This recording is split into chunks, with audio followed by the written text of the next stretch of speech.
Welcome back to my channel হেনামনির রান্নাঘর। পরোটা তো অনেক খেয়েছেন, কিন্তু এইভাবে একবার দই পরোটা তৈরি করে খেয়ে দেখুন। খেতে এত ভালো লাগবে, অন্য পরোটা আর ভালো লাগবে না। আজ তৈরি করলে দুদিন পর্যন্ত নরম তুলতুলে থাকবে, শক্ত হবে না।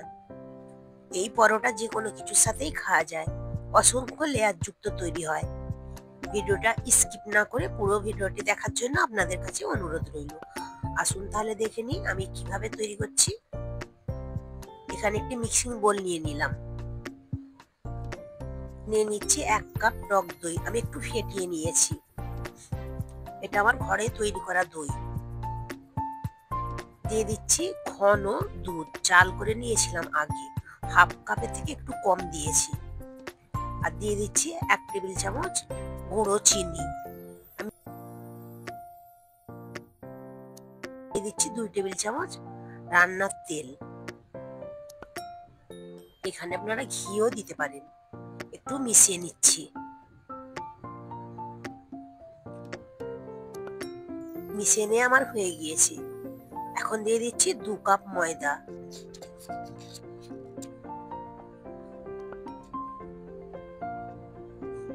এবং দিয়ে দিচ্ছি স্বাদ মতো লবণ। লবণটা আমি ময়দার সঙ্গে একটু মিশিয়ে নিচ্ছি। এখন আমি মেখে নিয়ে একটি ডো তৈরি করে নেব। আমি যে পরিমাণে এখানে দুধ এবং টক দই নিয়েছি, এখানে আর কোনো জলের প্রয়োজন হয়নি। ঠিক এইরকম সফট ডো তৈরি করে নিয়েছি। এখন একটু তেল মাখিয়ে, এইভাবে উপর দিয়ে তেল মাখিয়ে নিচ্ছি এবং ঢাকা দিয়ে 15 থেকে 20 মিনিট আমি রেস্টে রেখে দেব। এখানে 20 মিনিট পর আমি ফিরে এলাম। একটু হাতের সাহায্যে আরো মেখে নিচ্ছি।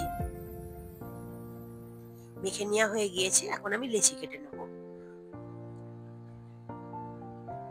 আমি মিডিয়াম সাইজের লেচি কেটেছি, আপনারা চাইলে একটু ছোট কিংবা বড় আপনাদের পছন্দ মতো আপনারা লেচি কেটে নেবেন।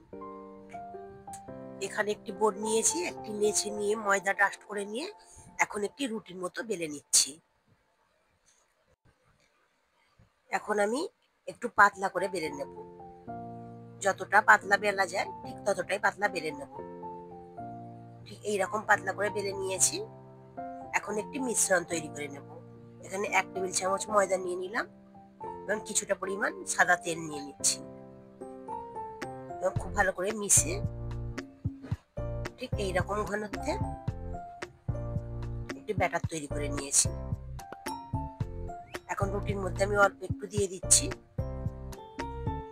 দিয়ে চারিদিকে আমি লাগিয়ে নেব।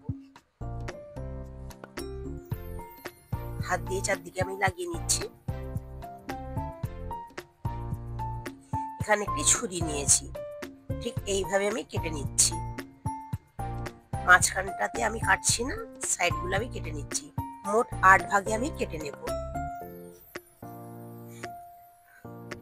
আপনাদের দেখে নিশ্চয়ই বুঝতে অসুবিধা হচ্ছে না আমি কিভাবে কেটে নিচ্ছি। এখন আমি এইভাবে করে ফোল্ড করে নিচ্ছি।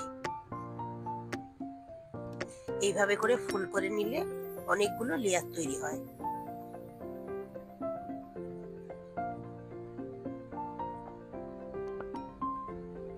এখন আমি এইভাবে একটু আলতো হাতে মুড়ে নিচ্ছি। মুড়ে নিয়ে আবার একটু লেচির মতো তৈরি করে নিচ্ছি। একটি আমার তৈরি করা হয়ে গিয়েছে। এখন একটি প্লেটের মধ্যে রেখে দিচ্ছি।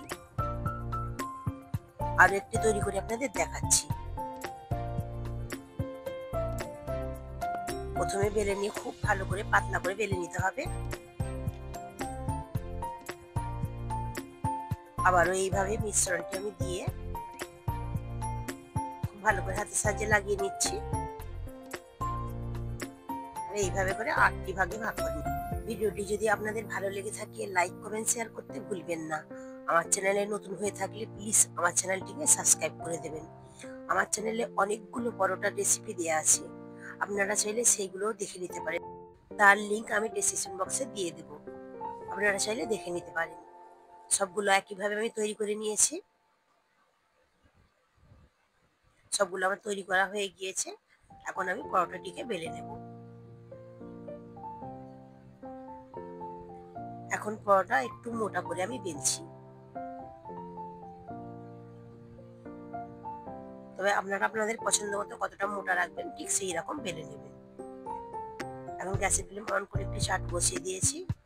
এখন আমি উল্টে পাল্টে পরোটাটিকে একটু সেঁকে নিচ্ছি। এক পিঠ সেঁকা হয়ে গিয়েছে। এখন আমি উপর দিয়ে একটু তেল দিয়ে দিচ্ছি। আপনারা চাইলে ঘি কিংবা বাটারও দিতে পারেন। অল্প তেলেই ভাজা হয়ে যায়। উল্টে পাল্টে লাল লাল করে আমি ভেজে নেব। একটি পরোটা আমার রেডি হয়ে গিয়েছে। এখন আমি প্লেটের মধ্যে তুলে নিচ্ছি। এখন আমি গরম থাকা অবস্থায় পরোটাটাকে একটু এইভাবে এইভাবে করে নিচ্ছি। একটু পিটিয়ে নিতে হবে, তবে লেয়ারগুলো খুব ভালো করে খুলে যাবে।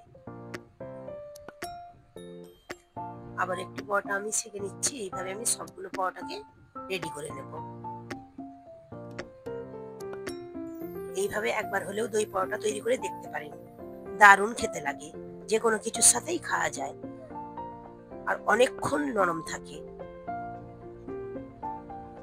সবগুলো পরোটা আমি একইভাবে তৈরি করে নিয়েছি এবং গরম থাকা অবস্থায় ওইভাবে আমি হাতের সাহায্যে একটু পিটিয়ে নিয়েছি। যেইভাবে আমি দেখাচ্ছি ঠিক এইভাবে করে পিটিয়ে নিয়েছি। সবগুলো পরোটা আমার রেডি হয়ে গেছে। এখন আপনাদের পরিবেশন করে দেখাচ্ছি। আশা করছি ভিডিওটি আপনাদের ভালো লেগেছে।